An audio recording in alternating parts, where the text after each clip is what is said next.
साथियों, BJP NDA सरकार बहनों को आत्मनिर्भर भी बना रही है और विकसित भारत बनाने के लिए चल रहे अभियान का नेतृत्व भी दे रही है। डिजिटल पेमेंट्स को आगे बढ़ाने में हजारों बैंक सखियों की बड़ी भूमिका है। बीमा और इंश्योरेंस से जुड़े काम को बीमा सखियों का नेतृत्व मिल रहा है। प्राकृतिक खेती के काम को आगे बढ़ाने में कृषि सखियों की बड़ी भूमिका निभा रही है और खेती में जो ड्रोन क्रांति आ रही है उसका नेतृत्व भी हमारी नमो ड्रोन दीदियां ही कर रही है। बीते दशक में बेटियों के लिए थल सेना, नौसेना और वायुसेना में नए अवसर मिले हैं। पहली बार सैनिक स्कूलों और डिफेंस एकेडमी के दरवाजे भी बेटियों के लिए खोले गए हैं। यानी बीजेपी एनडीए सरकार का मतलब ही है नारी का सशक्तिकरण, नारी का उत्थान, नारी का जीवन आसान। साथियों, आज हर क्षेत्र में, हर मोर्चे पर भारत की बेटियां इतना शानदार काम कर रही हैं तो स्वाभाविक है नीति निर्माण, राष्ट्र के भविष्य से जुड़े फैसलों में भी बहनों बेटियों की भूमिका और बढ़नी ही चाहिए। देश को आज इसकी बहुत जरूरत है। इसके लिए भी ईमानदारी से काम किया जा रहा है। देश की नई संसद बनाने के पीछे भी बहनों की भागीदारी का विचार एक बड़ा कारण था। नई संसद बनी तो पहला काम हमने महिलाओं को 33% आरक्षण देने का ही किया। 40 साल से बहनों का ये अधिकार अटका और लटका हुआ था। इसलिए हमने साल 2023 में संसद में नारी शक्ति वंदन अधिनियम पारित करवाया। साथियों, कानून बनने के बाद उसे लागू किया जाना जरूरी होता है। अब ये जरूरी है ये कानून जल्द से जल्द लागू हो। इसलिए पिछले दिनों संसद में इसको लेकर चर्चा रखी गई थी। संविधान में संशोधन के लिए हम कानून लाए थे। ये संशोधन ऐसा था जिसके बाद ज्यादा संख्या में बहनें विधानसभा और संसद में पहुंच पाती। लेकिन साथियों, कांग्रेस, समाजवादी पार्टी, टीएमसी और डीएमके जैसी पार्टियों ने एक बार फिर देश की महिलाओं को धोखा दिया।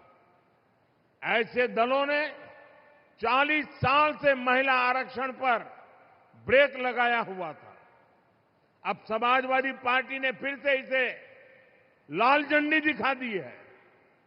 साथियों, असली बात यह है कि ये सारे परिवारवादी और तुष्टीकरण में डूबे दल नारी शक्ति से डरे हुए हैं। आप सभी से डरे हुए हैं।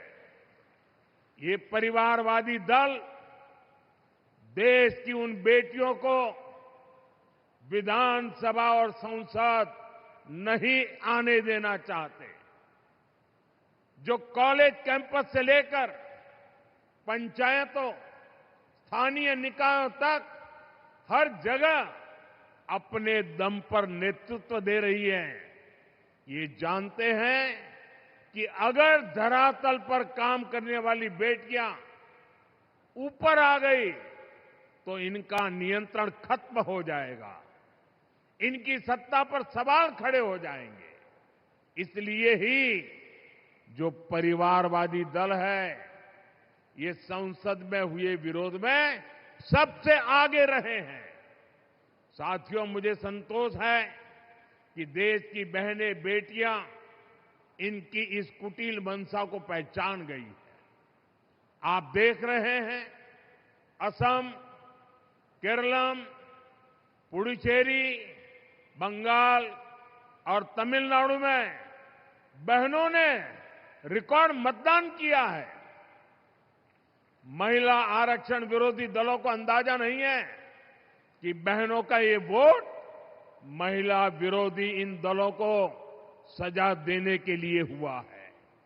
साथियों, बीजेपी एनडीए सरकार का एक ही मंत्र है, नागरिक देवो भव। देश के नागरिकों की पढ़ाई, कमाई, दवाई, सिंचाई और सुनवाई, ये हमारी प्राथमिकता है। इसी भाव के साथ आज यहां काशी के विकास को भी विस्तार दिया गया है। गंगा जी पर सिग्नेचर ब्रिज बनने से पूर्वांचल की कनेक्टिविटी और सशक्त होगी। साथियों, बीते एक दशक में काशी उत्तर और पूर्वी भारत का एक बड़ा आरोग्य हब बनकर उभरा है। 500 बेड का मल्टी सुपर स्पेशलिटी अस्पताल काशी के हेल्थ केयर इकोसिस्टम को और मजबूत करेगा। इसके अलावा 100 बेड के क्रिटिकल केयर ब्लॉक का भी शिलान्यास किया गया। इससे गंभीर बीमारियों के इलाज के लिए एक बहुत बड़ी सुविधा काशी में जुड़ेगी।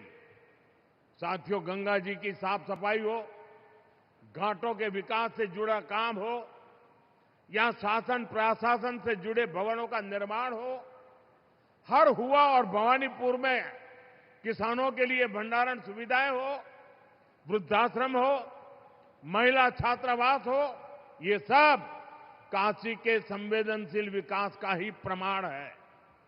इन कार्यों से बनारस के लोगों को ही सबसे ज्यादा फायदा हो रहा है। साथियों, काशी की विरासत, यहां की धरोहर को सशक्त करने का अभियान भी निरंतर चल रहा है। संत कबीर स्थली का विकास और नगवा स्थित संत रविदास पार्क का जीर्णोद्धार, ये हमारे इसी अभियान का हिस्सा है। साथियों, हमारी काशी अविनाशी है, ये अनवरत चलने वाला शहर है। इसी तरह विकास का अभियान भी निरंतर गतिमान है। मैं नारी शक्ति का वंदन करते हुए एक बार फिर हमें आशीर्वाद देने के लिए मैं आपका आभार व्यक्त करता हूं और विकास कार्यों के लिए शुभकामनाएं देता हूं।